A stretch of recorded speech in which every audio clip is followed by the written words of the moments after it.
మార్కెట్లో ఏ కోర్స్ చేసినా రెండేళ్ల ముచ్చటే. కానీ ఏఐ అండ్ డేటా సైన్స్ నేర్చుకుంటే రాబోయే 10 ఏళ్ల వరకు మీ కెరియర్ కి తిరుగుండదు. అది ఒక్క ఇన్నోమాటిక్స్ తోనే సాధ్యం. భగవాన్ గారు, పుల్లారావు గారు ఉన్నారు. నమస్తే సార్. నమస్తే. అంటే భగవాన్ గారు, పుల్లారావు గారు అంటే నేను ఓపెన్గా చెప్తున్నాను, చాలా మందికి మీ సినిమా పేర్లు తెలుసుంటాయి కానీ మీరు తెలిసి ఉండరు. సో అందుకని ఫస్ట్ నేను మీ సినిమా పేర్లు చదువుతాను సార్ ఒకసారి. థ్యాంక్ యూ చదవండి. మీరు నిర్మాతలుగా తెలిసిన సినిమాలు ఇవి. జమ్ములక్కడి పంబ, నరేష్ గారి సినిమా, పాత సినిమా. మావిడాకులు, సముద్రం, కృష్ణవంశీ గారి సినిమా. మనసున్న మహారాజు, సీమసింహం, ఓ రాధా ఇద్దరు కృష్ణుల పెళ్లి, జూనియర్స్.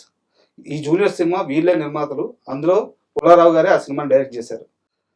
సో దీని తర్వాత వీళ్ళు తీసిన మరో సినిమా శంఖం, తర్వాత రెబల్ ప్రభాస్ గారిది, దీని తర్వాత గౌతమ్ నంద గోపిచంద్ గారితో, లాస్ట్గా రిపబ్లిక్ మూవీ సాగరం తేజ్ గారితో. సో ఈ సినిమా పేర్లు చదువుతుంటే సార్, ఈ సినిమాలన్నీ మాకు తెలిసినవి. మేము కనీసం రిపీట్గా చూసిన సినిమాలు చాలా ఉన్నాయి వీటిల్లో. కానీ మీ ఇద్దరు ఇంటర్వ్యూకి వస్తున్నారంటే నాకు ఎక్కడ ఒక్క ఇంటర్వ్యూ కనిపించలేదు, మీ పైన ఒక్క ఆర్టికల్ కనిపించలేదు. సో ఎందుకు ఇంత లో ప్రొఫైల్, ఇంత పెద్ద సినిమాలు తీసి ఇంత లో ప్రొఫైల్ ఎందుకు మెయింటైన్ చేస్తున్నారు? ఇండస్ట్రీలో కూడా మమ్మల్ని అదే అంటారండి. మాకు ఆ పేరు ఉంది అంటే మీరు కాంట్రవర్సీలకి వెళ్ళరు, ఎక్స్ట్రాలు చేయరు, మీ పని ఏదో మీరు చూసుకుంటారు. మీరు బ్యాక్గ్రౌండ్లో ఉండి అంతా కూడా పర్ఫెక్ట్గా చేసుకుంటూ ఉంటారు. ఇంటర్వ్యూలు ఇవ్వచ్చు కదా, అది ఇవ్వచ్చు కదా అని చాలామంది అడుగుతూ ఉంటారు. అంటే మాకు అట్లా మొదటి నుంచి పెద్దగా ఇంట్రెస్ట్ లేదండి. అది అంటే పబ్లిసిటీ చేసుకోవాలి, హడావుడి చేయాలి అనేది మాకు లేదు.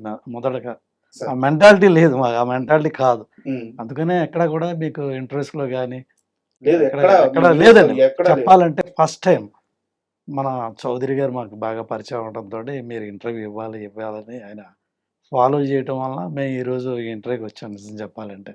సార్ అంటే మీరు ఆడియన్స్ కన్ఫ్యూజ్ అవుతారేమో, ఈయన పుల్లారావు గారు, ఈయన మన భగవాన్ గారు. సో వీళ్ళిద్దరూ కొన్ని దశాబ్దాలుగా కలిసి సినిమాలు తీస్తున్నారు, కలిసే ప్రయాణిస్తున్నారు. రామలక్ష్మణులు అనుకోవచ్చేమో నాకు తెలిసి.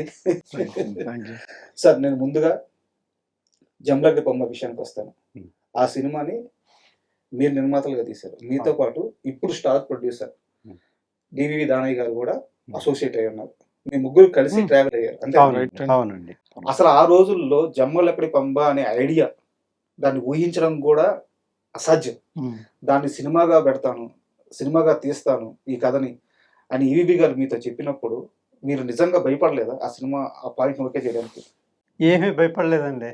ఎందుకంటే ఇది కొత్త సబ్జెక్ట్, కొత్త పాయింట్, జనాలకి బాగా నచ్చుతుంది, మంచి కామెడీగా ఉంది అని వెంటనే ఎస్ అన్నామండి ఈవీ గారితో. అందులో ఒక చిన్న పాయింట్ ఏంటంటే, ఇది ఈవీ గారు ఎప్పటి నుంచో బాగా ఇష్టపడి రాసుకున్నారు. అవును. రాసుకున్నప్పుడు ఈవీ గారు నేను జంజల్ గారితో పనిచేసామండి. అప్పుడు మేము ఒక సినిమా చేస్తున్నాం, మొగుడు పెళ్ళాలి అనే సినిమా. నా దగ్గర ఇలాంటి కాన్సెప్ట్ ఉందండి అనగానే ఆయన మొగుడు పెళ్ళాలి టైటిల్స్కి వాడుకున్నారు ఈ బ్యాక్గ్రౌండ్.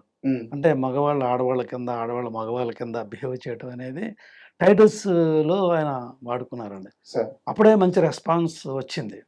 ఆ తర్వాత ఆయనకి బాగా కాన్ఫిడెన్స్ వచ్చి పెరిగింది యాక్చువల్గా. అంటే ఆయన చెప్పినప్పుడు మంచి కాన్సెప్ట్ అనుకున్నాం. మేము కథ గురించి డిస్కషన్ చేస్తున్నప్పుడు ఒక పాయింట్లో ఆగిపోయింది కథ. యాక్చువల్గా ఇంకా ముందుకు వెళ్ళటం లేదు. ఆడవాళ్ళు మగవాళ్ళు, మగవాళ్ళు ఆడవాళ్ళు అని డైరెక్ట్గా చెప్పడం వల్ల కథ ముందుకు వెళ్ళటం లేదు. అప్పుడు దివాకర్ బాబు గారు రైటర్, యాక్చువల్గా కామెడీ సినిమాలుగా బాగా రాస్తారు ఆయన, మంచి writer, screen play writer. Stage నుంచి వచ్చారు ఆయన, గోపీనాథ్. ఆయన ఏమన్నారంటే దివాకర్ బాబుని పెడదామండి, ఆయన బాగా ఇది చేస్తారంటే దివాకర్ బాబు గారిని తీసుకొచ్చాడు. ఆయన వచ్చిన తర్వాత మంచి స్క్రీన్ ప్లే చేశాడు. ముందు నార్మల్గా ఉండాలి, ఆ తర్వాత మాత ఒక మందు ఇచ్చిన తర్వాత రివర్స్ చేద్దామంటే అక్కడి నుంచి బాగా మూవ్ అయిపోయిందండి ఆ టైటిల్. అండ్ నేను ఇంకోటి కూడా విన్నాను సార్, అప్పటిదాకా ఉన్న కథని పక్కన పెట్టుకుని సెకండ్ హాఫ్ రావట్లేదు అని కూర్చోన్నారు. అవును. ఆయన వచ్చి అప్పటిదాకా ఉన్న ఫస్ట్ హాఫ్ సెకండ్ హాఫ్ కేసేసి ఫస్ట్ హాఫ్ కొత్తగా రాపించారంట. నిజంగా ఆ రోజు ఆ సినిమా ముందుకు వెళ్ళడానికి, కథ ముందుకు పోవడానికి, స్క్రీన్ ప్లే రావడానికి కూడా Divakar Babu one of the most important person. First movie Jambalakidi Pamba super duper hit, విచిత్రమైన సబ్జెక్టు.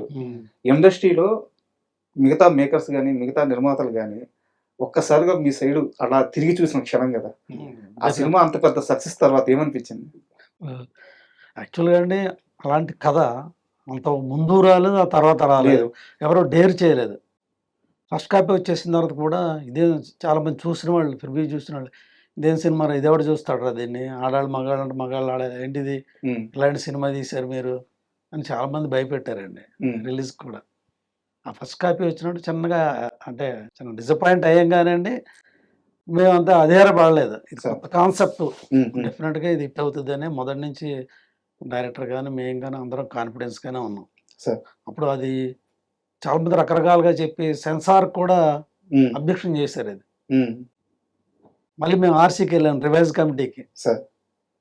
అప్పుడు సుబ్బరామరెడ్డి గారు చూసారు ఆయన. ఉమ్, చూసి "అరే బాగుంది కదా ఇది, బయట రకరకాలుగా చెప్పారు దీని గురించి, సినిమా బాగుంది తీశారే" అని క్లీన్ సర్టిఫికేట్ ఇచ్చేసారండి ఆయన. సార్. యాక్చువల్గా ఈవి గారు కూడా దీనికి ముందు జంపలకడ పంపని స్ట్రైట్గా పెట్టలేదు, ఉమ్, రివర్స్ గేర్ అని టైటిల్ పెట్టారు. మా స్నేహితులు ఏమన్నారంటే కొంతమంది ఫస్ట్ బ్యానర్ స్టార్ట్ చేస్తున్నారు, సార్. దీని రివర్స్ గేర్ టైటిల్ ఏంటారు ఆయన, ఉమ్, రివర్స్ గేర్ మంచిది కాదు, సంకేతం మంచిది కాదు, ఇది దానికి ఏదైనా టైటిల్ పెట్టండి అంటే, అప్పుడు టైటిల్స్ గురించి ఆలోచించుకుంటుంటే వన్ ఫైన్ డే ఒక సిట్టింగ్లో జంబలకడ బొంబాయి అనేది కూడా దేవకర్ బాబు గారే ఓకే. సజెషన్ ఇచ్చారు. ఉమ్, ఈ గారు వాస్తవానికి ఏంటంటే ఏదైనా బాగుంది అనుకుంటే మొహమాట పడరండి, ఇమీడియట్గా క్యాచప్ చేస్తారు, ఉమ్, ఇది బాగుందని చెప్పేసి యాక్సెప్ట్ చేస్తారు. అంతమందిలో ఉన్నా కూడా ఆయన ఆ ఓపెన్ హార్ట్ ఇమీడియట్గా తీసుకుంటారు ఆ టైటిల్. సార్. ఆ టైటిల్ ఆ విధంగా వచ్చిన టైటిల్ జంబలకడ బొంబాయి. అండ్ ఈ సినిమా సక్సెస్ తర్వాత అంటే అప్పటిదాకా రాజేంద్ర ప్రసాద్ గారికి, నరేష్ గారికి ఈ కామెడీ సినిమాలు తీస్తూ వీళ్ళిద్దరి మధ్య ఒక టగ్ ఆఫ్ వార్ ఉండేది. అవునండి, అవును. బట్ ఎంత లేదన్నా సరే ఒక రకమైన ఎడ్జ్ రాజేంద్ర ప్రసాద్ గారికే ఉండేది. అవును. కమర్షియల్ డెఫినెట్గా బట్ సీనియర్ కాబట్టి. జంబలకడ పంబ తరువాత ఆ గీతం చెరిపేశారు నరేష్ గారు, Right. కమర్షియల్ గా కూడా అని అవును. చెప్పేసి. Hmm. సో వారితో మీరు ఆ సినిమా టైంలో ఎక్స్పీరియన్స్ ఏమన్నా షేర్ చేసుకున్నారు నరేష్ గారితో? నరేష్ గారితో అండి నాకు మొదటి నుంచి బాగా పరిచయం నరేష్ గారు. సార్. ఎందుకంటే నేను జంజాల్ గారి దగ్గర ఎక్కువ కాలం పనిచేశాను కనుక డైరెక్షన్ డిపార్ట్మెంట్లో. సార్. జంజాల్ గారే యాక్చువల్గా నరేష్ని ఇంట్రడ్యూస్ చేశారు. అవును. అందుకని నరేష్తో మాకు బాగా చనువు. ఉమ్, నరేష్ అంటే నరేష్ అనే అంత చనువు ఉండేది అనమాట. సార్. మొదటి నుంచి ఆయనతోనే తీయాలనుకున్నాను సినిమా, వేరే ఆర్టిస్ట్ ఆప్షన్ లేదు. అసలు వేరే ఆర్టిస్ట్ గురించి ఆలోచించలేదు, ఉమ్, నరేష్ తోటే తీయాలనుకుంటున్నాం. అట్లాగా జరిగింది.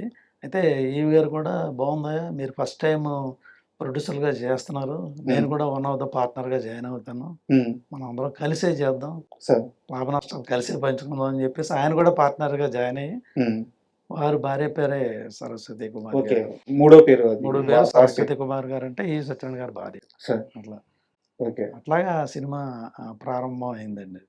అండ్ మీ రెండో సినిమా కూడా మావిడాకులు ఈవీవి గారితోనే తీశారు. అవునండి. సో ఇండస్ట్రీలో కొంతమంది నటులు కానీ, సీనియర్ నటులు కానీ, ఆర్టిస్టు మన టెక్నీషియన్స్ కానీ ఇలా వస్తున్నప్పుడు మాటల మధ్యలో ఈవీవి గారి ప్రస్తావన వస్తే ప్రతి ఒక్కరు ఆయన గురించి అద్భుతమైన మనిషి, కొంతమంది అయితే కమెడియన్స్ మా దేవుడు అంటున్నారు ఆయన. అవునవును. అవునండి. సో ఈవీవి గారితో మీకు ఒక లాంగ్ జర్నీ ఉంది కాబట్టి ఆయనతో మర్చిపోలేని ఏదైనా అనుభవం ఉంటే షేర్ చేసుకోండి. అంటే ఓకే అంటే జంబలాడ పంపు గురించి ఇంకో చిన్న విషయం చెప్పాలి. చెప్పండి సార్. అమ్మాయి పేరు మీనాక్షి అండి, హీరోయిన్ పేరు. ఉమ్, హీరోయిన్ పేరు మీనాక్షి. ఉమ్, మీనాక్షి అంత బాగాలేదేట అమ్మాయి పేరు, మన సినిమా టైటిల్ ఒకటి, సినిమాకు ఒక మంచి పేరు పెడదాం అన్నారు. ఉమ్, అయితే నేనేమన్నా అంటే ఇమీడియట్గా మా అమ్మాయి పేరు ఆమని అండి, ఉమ్, ఆ పేరు నేను వేటూరు సుందరమూర్తి గారిని అడిగి ఈ పేరు బాగుందా లేదా, పెట్టుకోవచ్చా లేదని అడిగితే అద్భుతమైన పేరే పెట్టుకోవచ్చు అని చెప్పేసి ఆయన చెప్పడం జరిగింది. ఉమ్, మా అమ్మాయికి పెట్టిన పేరండి అని చెప్పారు. ఉమ్, అరే ఈ పేరు బాగుంది, ఈ పేరే పెడదాం. ఉమ్. ఆ అమ్మాయికి ఆమెకి అప్పుడు మా అమ్మాయి పేరు పెట్టారు. అలా ఆమెని పేరు అయింది. అట్లాగ వచ్చింది. తర్వాత ఆమె పెద్ద పెద్ద స్టార్ అయ్యారు. ఆ, ఈ గారితో అండి మాకు బాగా బాగా పరిచయం అండి. అంటే ఒకే జిల్లా అండి, పక్క పక్క ఊర్లు యాక్చువల్గా. ఆయన మా దగ్గర నియరెస్ట్. సార్. భగవాన్ కానీ, దానయ్య గారికి కానీ, మాకు కానీ అందరికీ మొదటి నుంచి పక్క పక్క ఊర్లు అవ్వడంతో, పైగా నేను ఆయన జంజాల గారి దగ్గర 9 సంవత్సరాలు కలిసి పనిచేశాను. ఓకే. 9 సంవత్సరాలు కలిసి పనిచేయడం బాగా మంచి రేపో. ఆయన మేము ఒకే రూమ్లో ఉండటం అంతా ఓకే.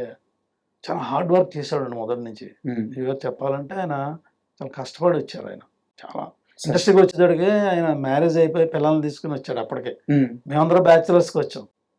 ఊళ్ళో స్ట్రగుల్ పడి చాలా కసిగా వచ్చాడండి. ఉమ్, ఎప్పుడు కూడా ఆయన పని చేస్తూనే కథల గురించి ఆలోచించాడు.